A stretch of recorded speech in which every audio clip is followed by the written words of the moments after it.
من خودم گناهکار و مقصرم، به این لحاظ دعوت نمی کنم. این سوال و پاسخی است که در بین جامعه شما بسیار میشنوید. بسیار از جوانهای ما استعداد بسیار عالی دارند، فهم بسیار عمیقی دارند، دانش بسیار خوبی دارند، تحصیلات خوبی دارند، استعداد و توانمندی بسیار بالایی دارند. وقتی برایشان بگی چرا دعوت نمیدی؟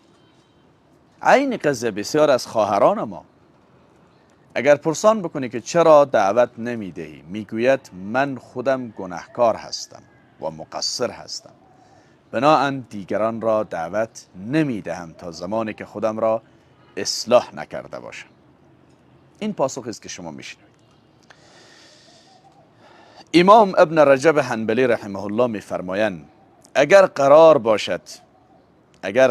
باشد که تنها کسانی وعظ و نصیحت به دعوت نمایند که معصوم باشند، پس باید بعد از انبیاء علیه السلام هیچ کسی دیگری دعوت نکند، به خاطر اینکه تنها و تنها انبیاء معصوم هستند و بس. یعنی اگر بالفرض قرار بر این باشه که تنها فقط کسی باید دعوت نماید که او گناه نداشته باشه، معصوم باشه، هیچ اشتباهی نکرده باشه، پس بعد از انبیاء علیه السلام باید دروازه دعوت بسته بشه، دیگه هیچ کسی دعوت نکند. چرا؟ عقیده اهل سنت و جماعت بر این است که بعد از انبیاء دیگه همه مرتکب اشتباه و خطا و گناه میشوند، حتی اصحاب رسول الله صلی الله علیه وسلم، تابعین، تابعی تابعین، علما، فقها، اندیشمندان اسلامی مرتکب گناه و اشتباه میشوند. بنابراین عزیزان من، پس نباید با این جمله و با این پاسخ و با این کلمات خودتان را از این موضوع رها کنید. نه، بلکه دعوت کردن مسئولیت و وجیبه هر فرد انسان مسلمان است. تک تک مسلمان ها مأمورن، وجیبهشان است.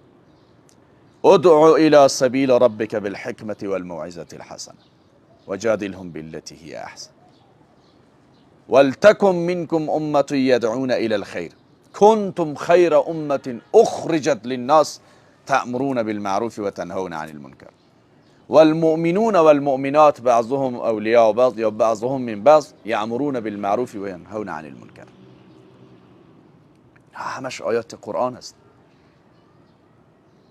دعوت به خوبی ها و منع کردن از بدی ها وجیبه و فرض است، وجیبه لازمی هست برای هر فرد مسلمان، چه زن باشه چه مرد باشه، پیر باشه جوان باشه، و هر کسی به اندازه استعداد و توانایی و فهمی که دارد. رسول ما صلی الله علیه وسلم یک آیت هم اگر میدانید برسانید، بلغوا عنی ولو آیه، از من برسانید برای دیگران، اگر چه یک کلمه و یک آیت هم بلد هستید. متاسفانه بسیار از ماها با این نکته خودمان را خلاص میکنیم. والله من مقصرم، من گناهکارم. کی گناهکار نیست؟ منی که شب و روز در خدمت شما هستم و فریاد میزنم، والله که شاید گناه و جرم من نسبت به اکثریت شما بیشتر باشه. گناهکارترینتان منم. تقصیرات و کوتاهی های من شاید خیلی بیشتر از شما باشه. اما وقتی این استعداد و این توانایی و توانمندی و این فهم کوچکی که دارم یا ناقصی که دارم، وقتی این توانایی را خداوند به من داده، باید از او استفاده بکنم و روز قیامت هم از من پرسان میکند. ممکن از گناهان من پرسان میشه، اما در کنار او از من پرسان میکنه که استعداد و توانایی را که برات دادم چرا ازش استفاده نکردی؟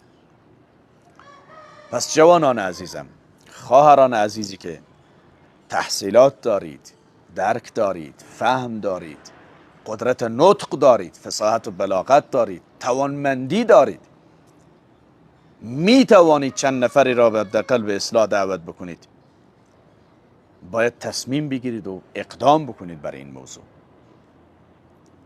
و الحمدلله جای بسیار خوشبختی است که امروز در جامعه ما جمع عظیمی از جوانای ما، چی از خواهرها چی از برادرها، در عرصه دعوت تلاش میکنن، کار میکنن و یک امیدی بسیار بزرگ است برای ما که به طرف یک روشنایی روان هستیم. و اکثریت اینمی دعوتگران ما هم الحمدلله بر مبنای اعتدال و میانه روی پیش می روند. دیگه کم کم از او تشددگرایی و افراطگرایی و تاریکی و به اصطلاح از او فکرهای منضبط و بسته رو به خلاص شدن هستیم. و ما خواستیم از همه عزیزانی است که از این جوانانی که در نمی عرصه قدم گذاشتن و تلاش میکنن و هر کدامشان قابل فخر هستند و هر کدامشان علمشان از ما بیشتر است، تجربهشان از ما بیشتر است، فهمشان از ما بیشتر است، تقوا و خدا ترسیشان از ما بیشتر است، از اینها حمایت بکنید، رشد بدهید اینها را تا باشد که ما از اینمی تاریکی ها خلاص بشویم، از اینمی مشکلات براییم. و نکته دومی که گفتیم دعوت و تبلیغ و رساندن پیام الهی وجیبه و مسئولیت همه ما است.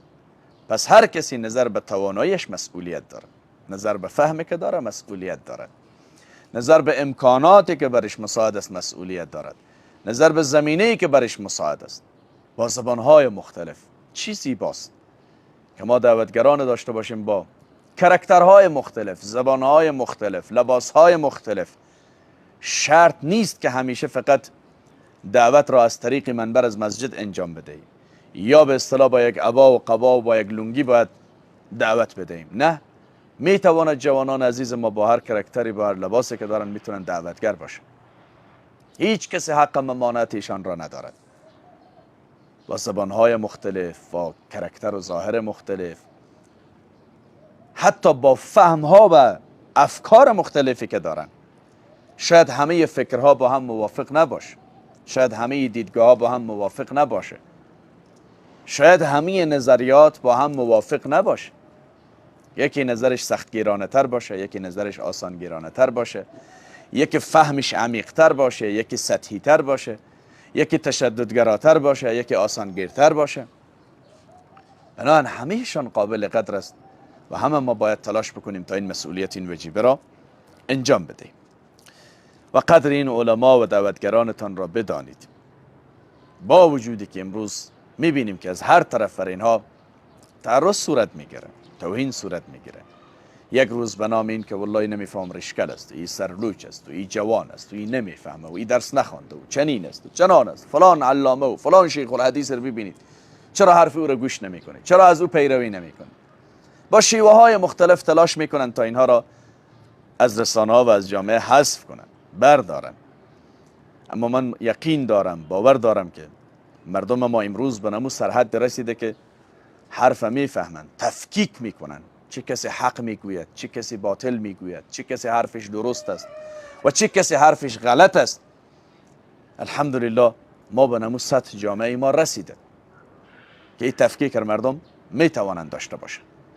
بنان عزیزان من، خواستیم از همه برادران و خواهران عزیزم این است که از امکاناتی که دارید، از فرصت‌هایی که دارید، از زمینه‌هایی که برایتان مساعد است، از توانمندی‌ها و استعدادی که دارید در عرصه دعوت و رساندن پیام الهی استفاده بکنید و تلاش بکنید. و درست است، باید انسان تلاش بکنه تا خود را از گناه دور نگاه بکند، تا مرتکب اشتباه و گناه نشود. اما اگر بالفرض و تقدیر کسی مرتکب خطای، اشتباه، گناهی می شود، نباید دست از دعوت بردارد بگه والله من مرتکب گناه شدم دیگه خلاص دعوت نمیدم. هرگز. چیزی با فرموده این امام ابن رجب حنبلی که اگر قرار باشد دعوت را فقط کسانی انجام بدن و نصیحت را که مرتکب گناه نشوند، اونها انبیا بودن و بس. بعد از انبیا دیگه باید کسی حق دعوت نداشته باشه، در حالی که چنین نیست. با وجودی که مرتکب اشتباه و گناه و خطا میشویم، باز هم امید است که الله سبحانه و تعالی به وسیله این دعوت و وسیله این پیامی که برای دیگران میرسانیم، الله ما را هم معاف نماید.